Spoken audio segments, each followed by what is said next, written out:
প্রবাস জীবন কি কষ্টের, যায় প্রবাসে যায় সেই বোঝে। এই দেখুন, তার সন্তান পরিবার ভালোবাসার মানুষকে থুয়ে সে জর্ডান গার্মেন্টসে চলে যাচ্ছে। যাই প্রবাসে গিয়েছে, তার জীবনে কত কষ্ট, আর যে ফ্যামিলি ফালায় ঠিক গেছে তাদের কি কষ্ট, টেনশন।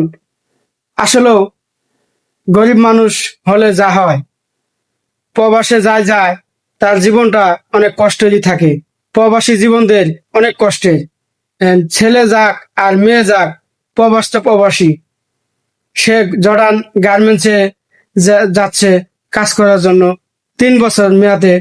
সবাই তার জন্য দোয়া করবেন এবং মন থেকে আল্লাহ রহমতে সবাই তার জন্য দোয়া করবেন, সে যেন অনেক ভালো থাকে, আবার 3 বছর পর সুন্দরভাবে যেন ফিরে আসে। এটাই আমরা সবাই দোয়া করব। দেখুন কত কষ্টের, তার ছেলে, একমাত্র ছেলে ভালোবাসা মানুষটাকে ফেলেছে চলে যাচ্ছে।